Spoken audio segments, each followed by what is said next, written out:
like grog and the open seas and singing shanties while you sail and eating bananas with the skin on? Maybe not that last one. There's never been a game that lets you live the pirate life quite as well as Sea of Thieves. But before you set sail, here are some tips to help you be a better pirate.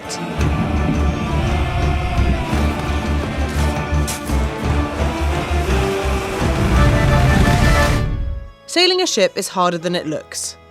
If you've got a crew, you're going to all need to work together to make sure that ship goes places, because it turns out there's a lot of moving parts.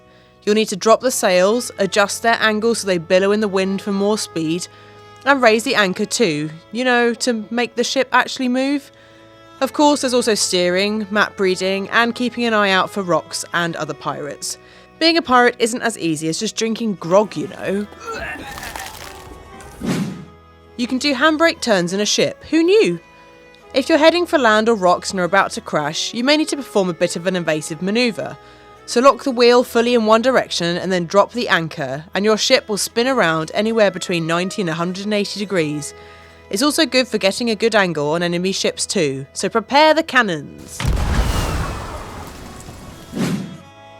Know what all your items are for and where they live. If you hit LB, you'll be able to see all your various equipment, but before you go to town your tankard of grog, you'll want to familiarise yourself with the other items in your pirate kit. Planks are for repairing holes in your ship, which have either been blasted there by other pirates and their cannons, or are the result of your poor steering skills and unexpected rocks. Bananas, on the other hand, are for repairing you. Not only can other pirates on the open water attack you, but you'll find yourself coming up against angry armed skeletons and even sharks on your quest to have all the treasure. You've also got a bucket for bailing water, a compass for guidance, a lantern for light, a shovel for digging up treasure, a telescope for checking out faraway things, and cannonballs for your ship's cannons. Don't worry, hit X to skip to page 2 of your inventory, and there's your grog, along with a couple of musical instruments to lighten the mood.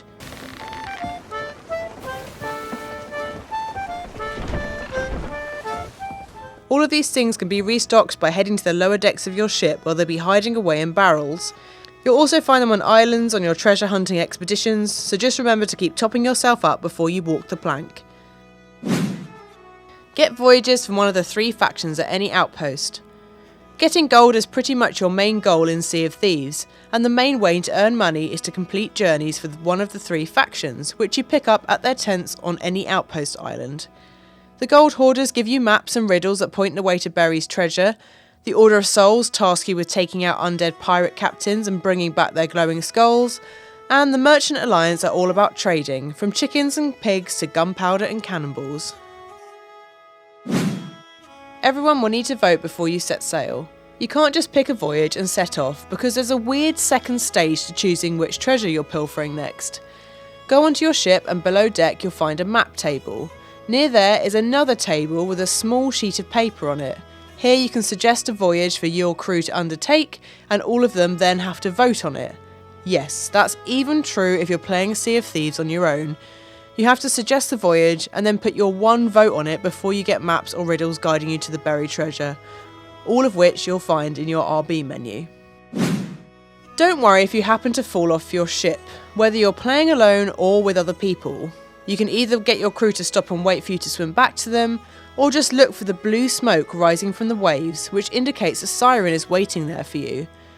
Don't worry, they're not that kind of siren that promises you your wildest dreams and then kills you. They're actually just there to teleport you back to your ship, safe and sound. Check below deck for water during a storm.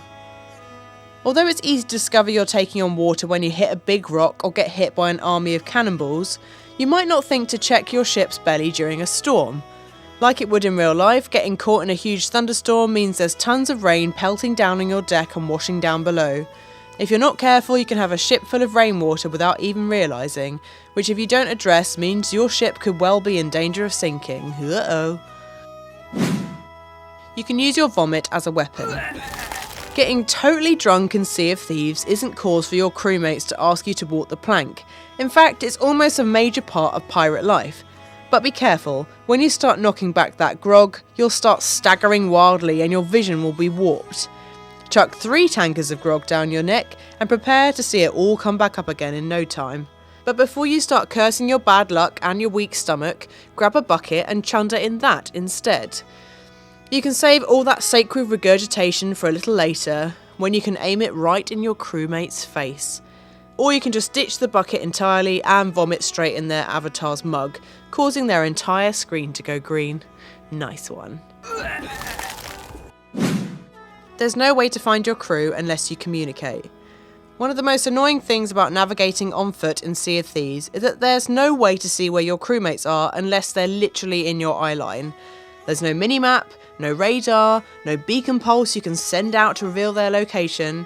All you've got is good, old-fashioned communication.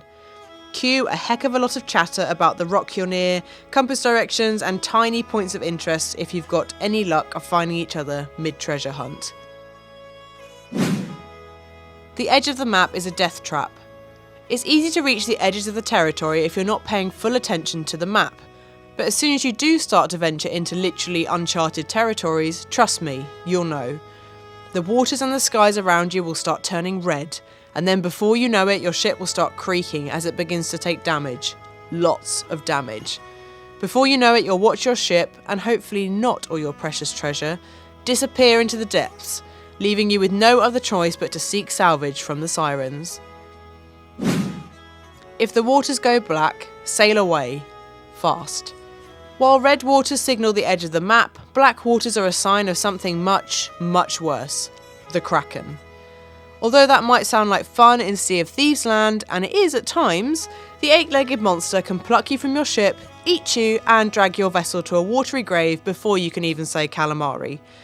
You can attack it with your swords, guns, and ship's cannons, but if you've got a ship full of loot, we suggest sailing away sharpish.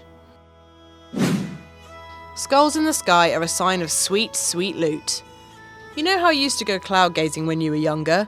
That hobby is especially useful in Sea of Thieves, as the sight of a giant skull-shaped cloud in the distance, complete with fiery eyes, means that you've got a treat in store. Well, a treat that comes with the small caveat of a massive risk to life and limb. Head to the area under the cloud and you'll find a fortress stocked with loot and lots of skeletons.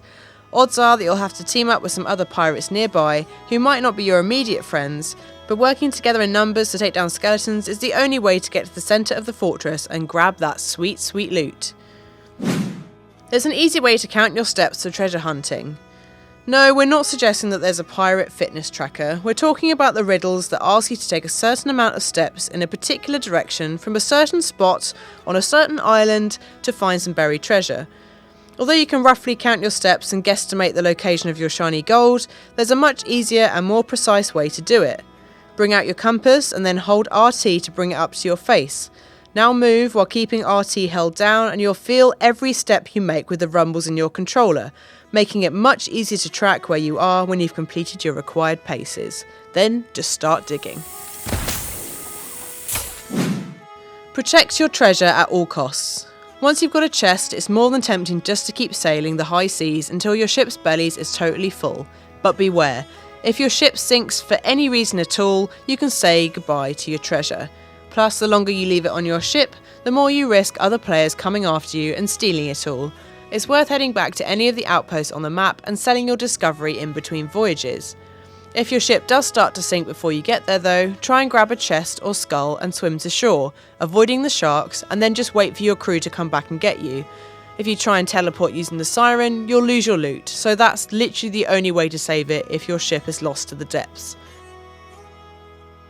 If you've got any more Sea of Thieves tips, let us know in the comments below. Click the boxes on the left for more content from us, and don't forget to hit that big box in the middle for more gaming news, reviews, previews and features right here on GamesRadar Plus.